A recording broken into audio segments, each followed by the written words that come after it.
Welcome to another episode of Breaking into Cybersecurity. Today we have Craig Taylor, who's the CEO of Hoot, and he's welcomed here to share his journey into breaking into cybersecurity. He's known for being a virtual CISO, a cybersecurity awareness advisor, and he really brings the community together because outside of today's recording session today, I know we've come together on several different sessions with other similar CISOs or fractional CISOs, and we talk about the different ways that the market is evolving and how do we tackle certain threats in the sector and how we go about doing that. So he really does a lot for the community. And when I had the opportunity to bring him onto the show, I really wanted to take advantage of that. So with that, I will let him finish the rest of his introduction. Craig, how did you tell us about yourself and how you got into cybersecurity just to begin with? Thanks, Chris. I appreciate that. Yes, I do try to make a little bit of a difference in the cybersecurity community to try and give back a little bit. I've been very fortunate in my career to have some amazing experiences and to be able to share a little bit with our CISO peer group and to give back in those ways. It's very fulfilling for me. To answer your question, I have to go back 30 years to when I got a psychology degree in college up in Canada. I studied operant conditioning and how people learn, what motivates them to learn, what creates behavior change. One of the things that fascinated me all those years ago was a slot machine is the most powerful behavior modification device on the planet. It's an intermittent reward schedule. So it creates this enormous desire in those people to pull the lever and put another nickel in. And hopefully the next pull will give them a great big reward and an endorphin rush. That's a reward-based system that changes behaviors. And unfortunately, it can be very addictive, as can drugs of abuse and other things. But if you have to fast forward 20 years from that psychology degree, during which time I was a cybersecurity professional. I started out with a firewall vendor in the early days of the internet, before there was even a World Wide Web, Chris. I'm going way back to 1997, 96 timeframe. And people were just getting started on the internet, and we were convincing people to put a firewall in place when they plugged into the internet as we knew it then. Got my CISSP in 2001. And have been doing cybersecurity ever since. Some Fortune 500 companies like JP Morgan Chase, Vistaprint, and Computer Sciences Corporation, where we built cybersecurity programs to help secure the clients and their data in those environments. About 10 years ago, I had a difficult experience at one of my jobs. I was terminated, not for cause so much as the job was in competition with another individual, another CISO in the bank. And they were handpicked by the local VP of that banking division. And I was handpicked by the corporate mothership. And for 18 months, we battled it out to try and help build cyber program collaboratively.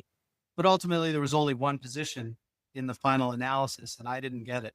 I should also say that my boss, who hired me at the corporate office, didn't even make my first day on the job. He left before I even started. So there was very little support at the corporate level for me. But be it that as it may, it led to one of the best decisions of my life, which was to found my company, Cyberhoot.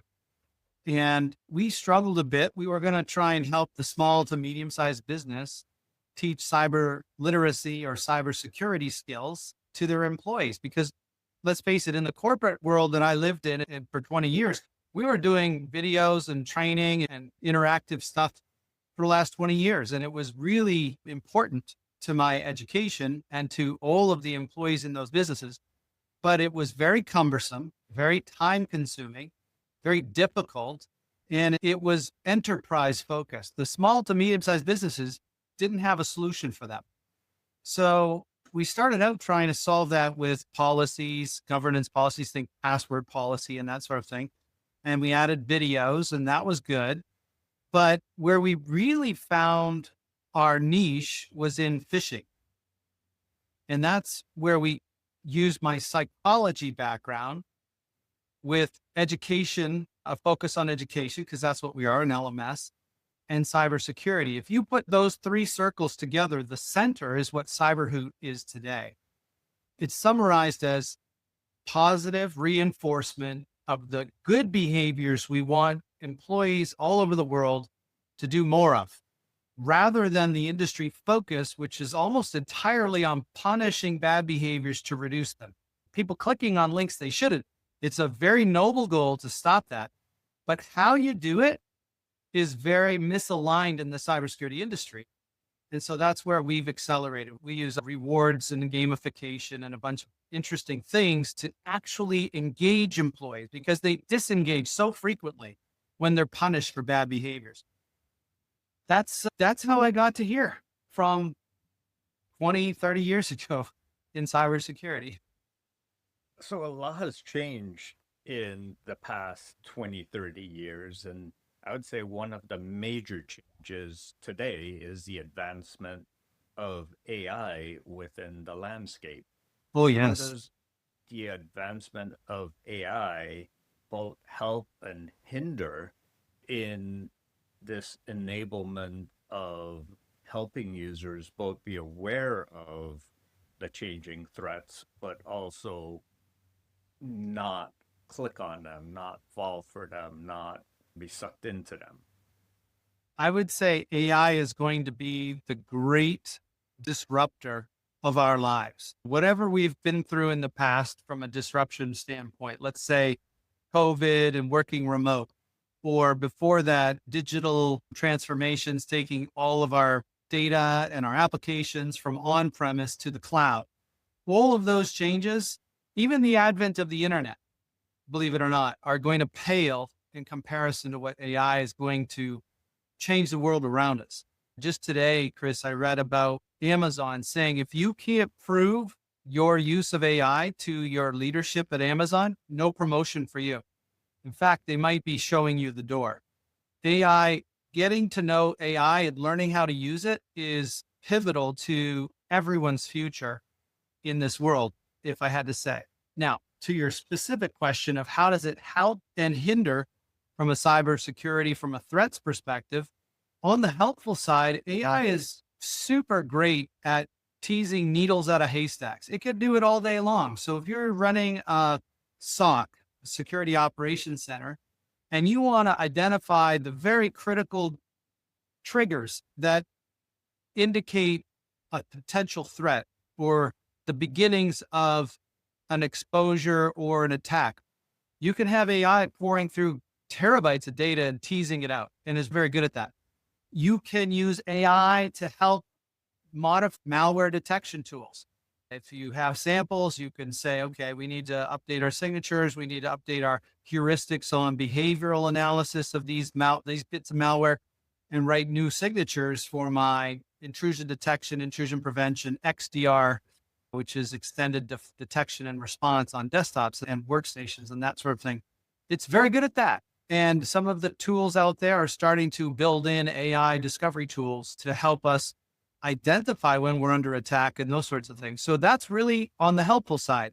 Coding, it can help us code new applications faster than, say, the traditional method. I'm not 100% certain it's going to do it in the most elegant code. That's something I haven't determined yet. If the code written is more brute forcing it, or is it elegant code? That's something I'm not sure about.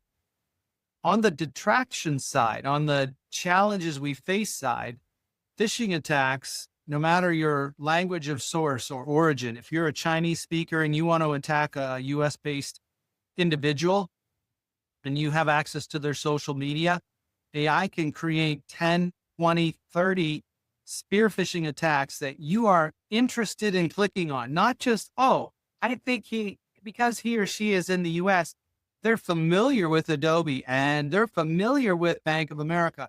No, I'm not talking about that level of pointed phishing attack. I'm saying your social media talks about you had a dog that had an accident and there was an enormous vet bill, and you complained one time in the last 10 years about that. You're going to get a veterinary apology email that if you click on the link, it's going to compromise you, or it's going to lead you to a credential theft website, or it's going to entice you to really want to click on that link, and it'll look almost identical to your veterinary that you talked about on X or social media. So spear phishing attacks are becoming much more personalized, perfect spelling, punctuation, and grammar, regardless of the language of origin of the attacker. All of those things are game changers. You have a 0-day that's in a product. Today, we're talking about SharePoint. Over the weekend, there was a 0-day in SharePoint, and it was being exploited in the wild. SharePoint on-premise. We should On-premise, yes. point that out. On-premise SharePoint, not the O365 version. That's exactly right. And if you turned on some of the security features, you had some modicum of protection as well. However, having said that, AI could say there's a vulnerability in SharePoint for this component. You can use an AI agent to go try to develop an exploit for that if you don't have the coding skills. Now, there's a lot more nuances to that, but it is possible. And hacking organizations are turning to AI to help them code if they don't have the skill sets themselves. So those are happening. On the data privacy front, AI is breaking all the rules with a number of different potential risks. I am working on a privacy analyzer website, Chris, you can take the Fireflies, AI, the Falcon, or any of these digital assistants that join your Teams, Zoom meetings, your Google Meet meetings, and record action items and the dialogue. And I'm telling you this very plain English. They are selling that data to the highest bidder and making money that way, especially if your tool is free. Check the privacy terms, because they couch it in the phrase of, to improve services, we will share your content with third parties to improve services. That's code for selling it so they can steal data from it. I think I sent you in the peer group the little thought process I went through the other day. I said, how long would it take me to be a millionaire, to turn $150,000 into $1 million, if I could launch my own Fireflies.ai digital assistant? How many meetings would it have to attend for me to write a purpose-built insider trading, sell short or buy long for this vendor or that vendor based on inside information I could get out of those meetings? And it said a year at most. Could I turn $150,000 into $1 million just by mining no more than 5,000 meetings and being able to buy and sell stock based on the insider information that's discussed on those things? It took about 10 years, it said, for me to become a billionaire. But this stuff could already be happening, right? We just don't know. And people, companies, small and large, are really freaking out about privacy and the data that's being talked about on meetings like this and being put into public LLMs without your knowledge and without permission, and it's being mined, or it's being shared, or it's breaching the privacy regulations around HIPAA, healthcare, and that sort of thing. I was this morning at my physical therapy appointment, Chris. I had knee surgery not too long ago. So anyone wants to send me a phishing email, use knee surgery, I promise you I will not click. But the woman, there was an intern there going over my data entry from the PT therapist I had been working on. He's a doctorate of physical therapy. And she goes, "Oh my God, your notes are perfect on this patient. They're just so well crafted." He goes, "That's the beauty of AI." And I went, "Oh, how are you using AI on my medical records? And where is it coming from?" He reassured me it's coming from the software application vendor. They've built in a private LLM on a closed system so that none of the data is contributed to the public LLM, but it's built in to help them write notes. So you say, he worked on his right knee, he did stretching exercise, he did a weight bearing exercise, blah, blah, blah. Write that into a beautiful paragraph and boom, it does it for him. So saving time and money and effort is a beautiful thing if you respect the privacy of the data. So there are the positives and negatives. And I've just scratched the surface. There's lots of other potential far-reaching implications of AI. I definitely hear you on that. And one of the responsibilities for my core employer is I support an organization that does just that. They have a transcription service that they built a high trust certified transcription tool that uses an internal transcription service to transcribe the notes and then to put them into medical records as a service so that Yep. the doctors don't have to sit there and type out all their patient notes. They can Wow. transcribe it and put it into a medical record. And it doesn't send back that transcription to the third party LLM. It simply uses that service input, get the output, refine, put it in the record. And as I help this organization with their maturity, like that's one of the things I'm talking about. Okay, so we have this here. How are we looking to improve and continuously improve our process and privacy concerns? International organizations, things like that. That's definitely something that there's customer service organizations that do this, banking organizations that do this, healthcare organizations that do this. And that's outside of your general note-taking organizations that do this. And it makes you wonder, how prepared are organizations from a data governance perspective to understand the data and the identity of all their data and all their human and non-human identities to try to protect their data from agentic and AI models being used in their organization, whether it be a plugin, an invitation to a meeting, those sorts of things, from your Absolutely. perspective. They're not prepared. We took the first steps about 2 years ago. We updated our AUP template on our platform at Cyberhoot. And we said, here's some rules for employees to be aware of when looking to adopt and use AI tools. I said, first, get permission from your IT team, your CISO, your senior leadership before you start using something. Because an average user is not going to read a EULA or a privacy policy to realize all of our data is being sold to third parties. Okay, that's a problem. And yet, even when I host my vCISO peer group meeting, I have to kick out 3 or 4 different AI bots that want to join, sometimes without their host, right? Without the person behind them, because they're just automatically joining every meeting so that they get a summary of the discussion, not knowing the difficulty that some of their privacy policies have. So that was 2 years ago, but there's been so much change since that time. Public versus private LLMs. There was a lot of folks were trying to use Copilot from Microsoft because it claimed to not ingest any of the discussion topics or data that you put into your Microsoft 365 tenancy and Copilot.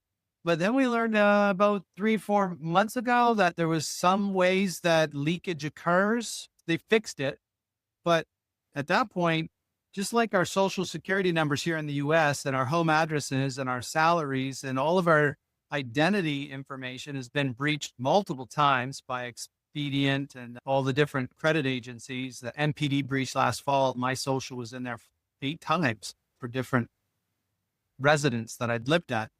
It's all out there already. So with AI, we're just putting more data into the public LLM, and you need to provide some really strong language around that with your employees. You need to, I don't think fear is the way for any of this, but if you could explain the how and the why, people are much more interested in protecting their private data when you explain how and why, rather than just threaten them with firing. If you use an AI agent and you'll get fired without permission, that just doesn't cut it anymore. People are not children to be scolded. They need to be educated.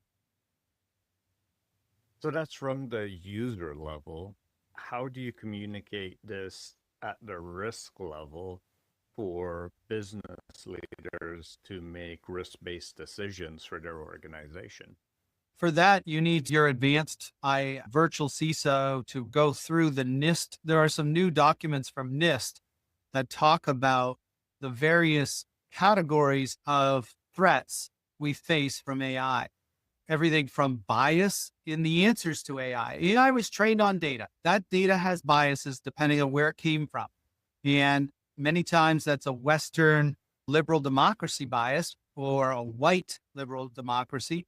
There was a news article, Chris, I read about a year and a half ago when Clearview AI, which is this visual inspection software that says, oh, show me a picture and I'll tell you who it is. It'll search the entire internet for images on social media and everywhere else, and it'll identify that person.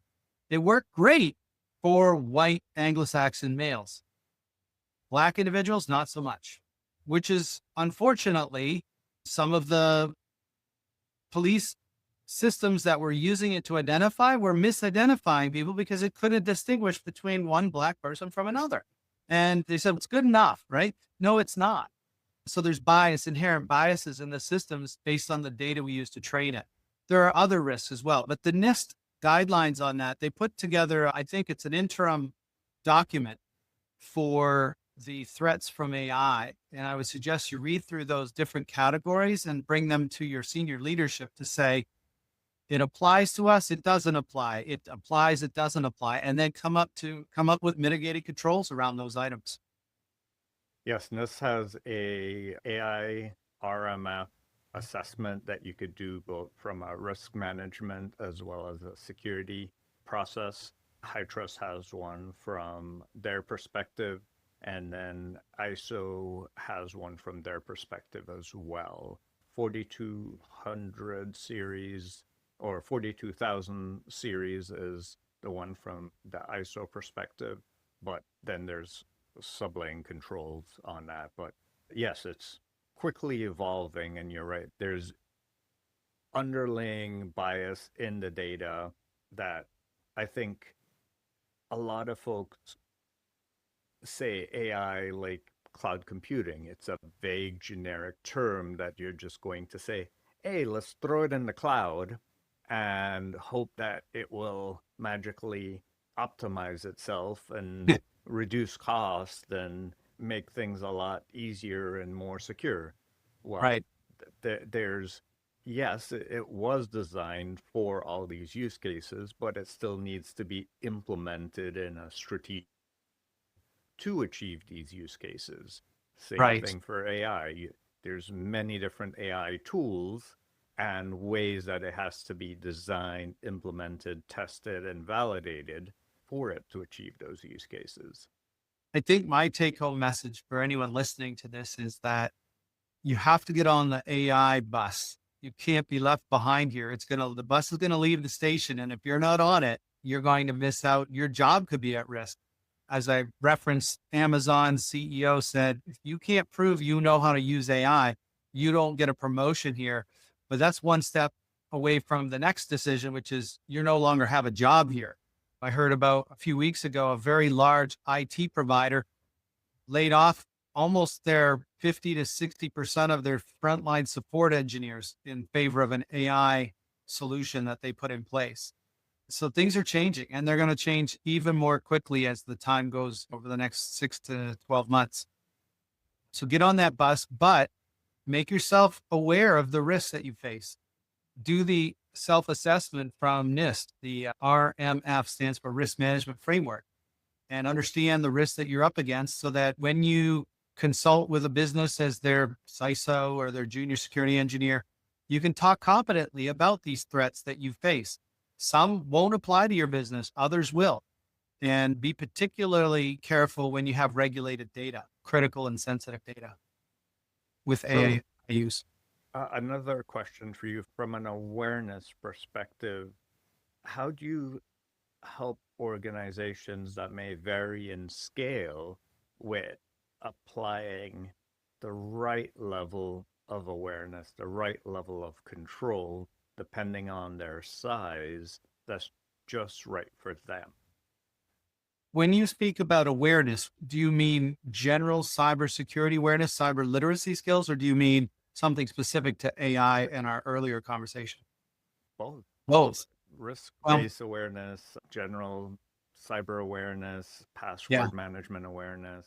all of that. It boils down to my early comments in this interview about positive reinforcement.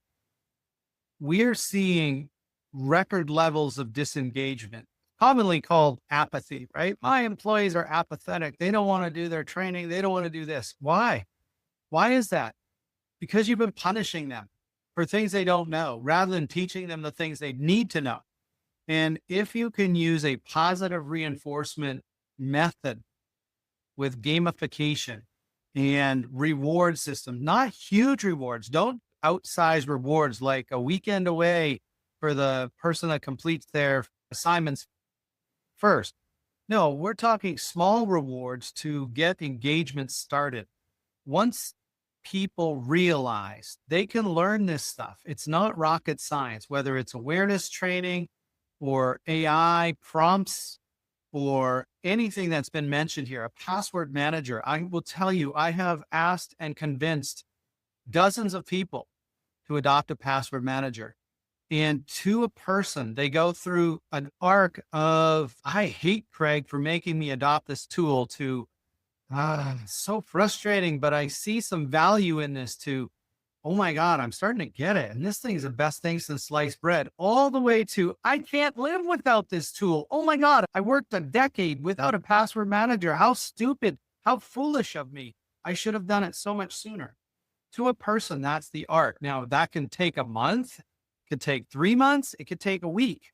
But to a person, whether you're young, old, medium, people, once they understand the utility of a password manager, swear by it, especially when they can stick their pass keys into it, which is the newest and best way to identify yourself, your identity online, is by adopting pass keys. So that's important, to reward those good behaviors. If you just punish people, if you don't do your training, you don't get your bonus, or if you don't do your training, you have to come to a Saturday 1-hour meeting and webinar, and we'll teach you manually. That is punishment-based theory, and it causes further disengagement. It actually causes your good employees to leave and your bad employees who can't get another job somewhere else to hang around, and your company just get reduced in its capabilities and its productivity. So it sounds like you have to build this into your organizational change management approach so it becomes part of your culture to have this positive reinforcement. Yes. Yes. It's not rocket science either. Think about parenting, for example. If a child's having a temper tantrum, do you yell at them to make them stop? Or do you take them aside and say, tell me what's got you so upset? And yes, I would be upset if your brother took my toy too and didn't let me play with it. But what can we do differently? Maybe you can work with your brother to share that toy for a little while and teach coping skills so that the next time there's a challenging situation, if you just yelled at your child, they're going to have another temper tantrum. But if you taught them coping skills, the good behaviors you want to see more of, guess what? That's self-rewarding, because guess what? Now they get to have a little bit of reward, maybe not as much as they wanted, but they get something. So it reinforces the good behaviors, and off to the races. Dog training, same thing. Incarcerated adults, same thing. Everywhere you look in the world, if you use positive reinforcement for the good behaviors you want to see more of, guess what? More of the good behaviors, less of the bad ones that you want to get rid of. In law enforcement, there is this fallacy that I don't want to get into that area. That's a little too challenging, like the death penalty and that sort of thing. There's a lot of folks that say it has no value. I don't think that's appropriate here, but the punishments that come with committing crimes is not truly an effective deterrent. People are going to do those things whether you make it a crime or not. But once you're caught and you're incarcerated, if we can teach you better behaviors, coping skills, a job that you can, when you get released from prison, you can go and have some skills to complete a job and work in an industry where you feel like you can be valuable to society, then you're going to reduce recidivism. There's lots of studies out there proving this, right? So the idea has to be, even in psychology and cybersecurity, which doesn't seem to get this yet, there's this course correction the whole cybersecurity realm needs to take, from punishing bad behaviors to rewarding good behaviors. It's that simple. No matter what you do in your programs, do it that way. Yeah, I've been working with the leaders that I advise to step away from being that department of no and going, okay, I can help you implement this control. I can help you minimize this risk, but you're the risk owner. You're the one that has to tell me why this is a risk and how you want me to minimize this risk. And I can help advise you on how to do. And we as a leadership team can make this decision, but it's not just security that is making this decision. It's us as a leadership team. And that way, when it's communicated from the top that this is a strategic approach, it's not, and it's communicated down, then your users, your stakeholders then start to see, okay, this is important, this is part of the culture, and it's not just, oh, this is the policy, but no one follows it. I see it time and again. You're absolutely right. If people recognize that IT and cybersecurity are not the department of no, they're the actual enablers, then you stand a chance of being invited to the table for the new project discussion on day one, not brought in at the 11th hour when it's too late to change course and they've chosen a bunch of bad decisions to make things insecure. That's too late. Then you have to be the department of no.